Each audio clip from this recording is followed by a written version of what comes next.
Today we're going to be performing a BBL treatment on this patient who happens to be my husband, and he will not complain at all, I'm sure. But we're doing the treatment to target his sun damage. You can see here around the side of the face. Right now he has some numbing on because we're also going to be forming a Moxie treatment after the BBL. So normally for BBL you don't need to numb, but since we're combining the treatment with the Moxie for an extra oomph and polishing of the skin, tightening of the pores, and to lift even more pigment, we numbed before the procedure. So now I'm going to wipe it off.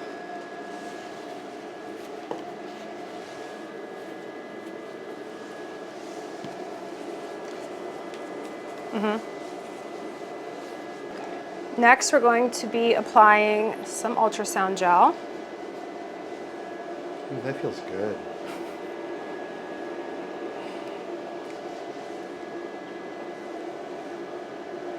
Are you always this gentle with your patients? Yeah, Excellent. Usually more so. I would expect that you would be.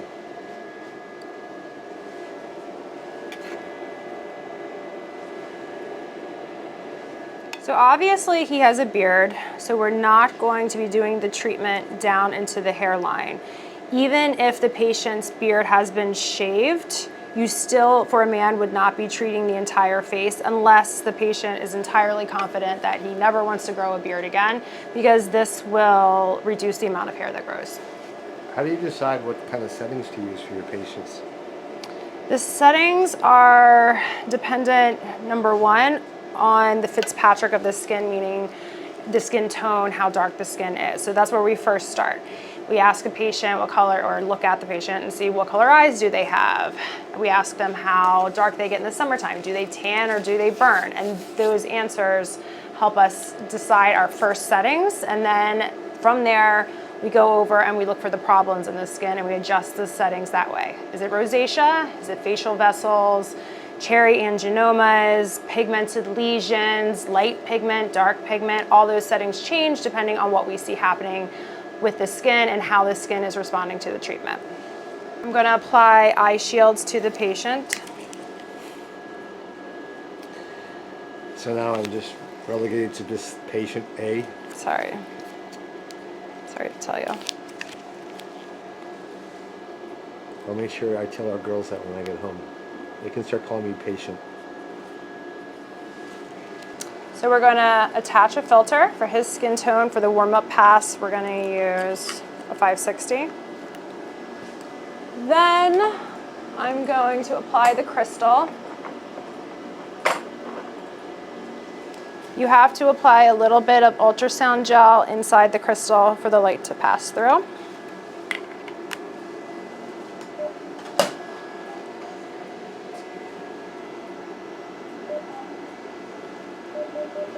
Increase the rate, increase the fluence. Because I've done this on his skin before, I already know the settings that I'm going to use. If it's a patient for the first time, we'll be a little bit more conservative with the amount of power that the laser has. Okay, we're gonna get started.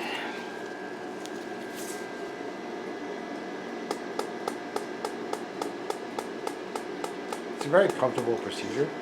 The way I would say, it's like sitting a little bit like in front of a bright like light with a little bit of heat, but it's very comfortable.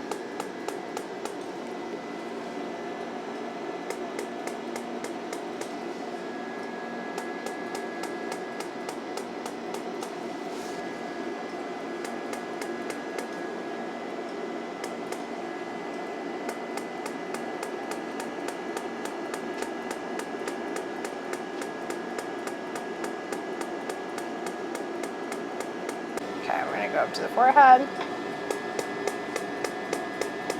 How are you doing?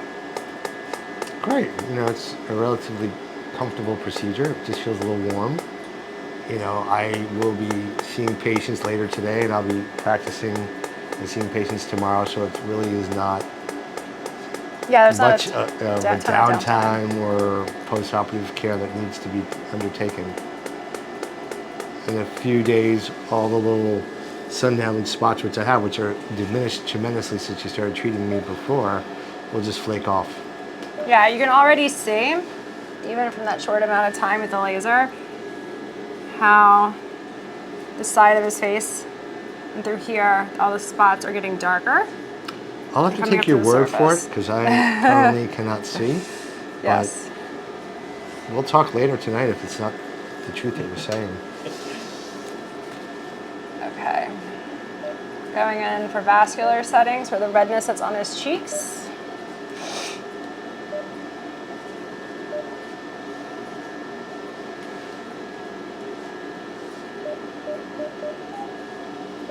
This is a little bit more energy, so the patient might be a little bit more sensitive.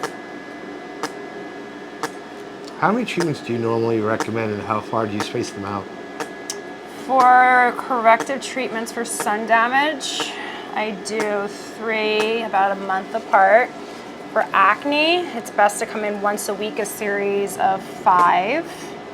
And rosacea, definitely start with 3, but you might need touch-ups in a couple months after, it's like 2 more. And then after that, you're probably just gonna do it twice a year. But some people like to come in more than that, like 4 times a year.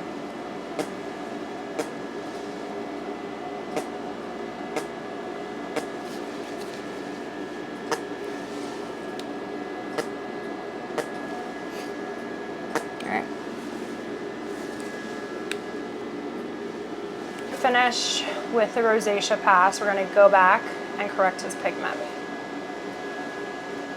That may take a long time. It might. I'm going to switch filters.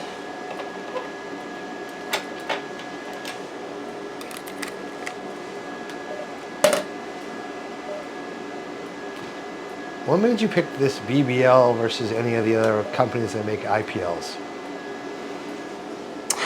It's more efficacious just in general.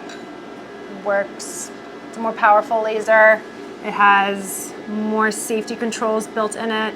You can do a wider variety of skin tones. You can treat acne. You can treat darker skin tones like yourself. You probably wouldn't even be a candidate on a regular IPL.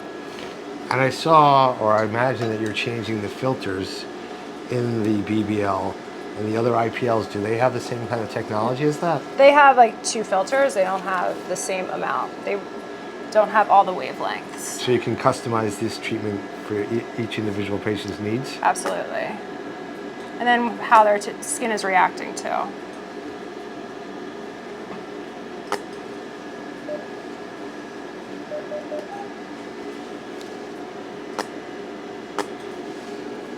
Right now I'm just checking. A little bit more gel. This helps spread out the flash of the light. And the goggles you're wearing, they're specially designed to work with this particular machine, is that correct? Yes. What do they do? They're called blink goggles.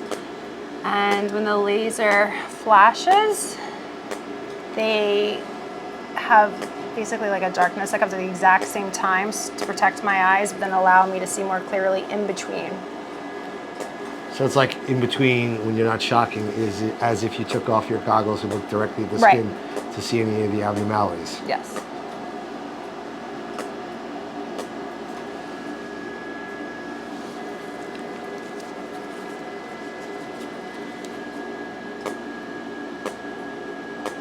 Now we're going to go back and do the photo finish step. Just smooths the skin, prevents wrinkles, heats it up for collagen production.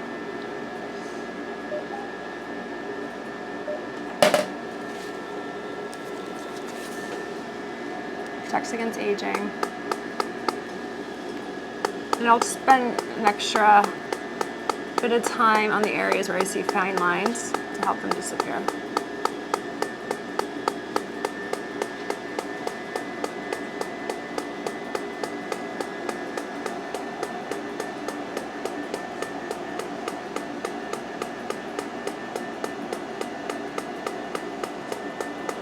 Now we're finished with the BBL part of the treatment and we're going to switch to Moxie.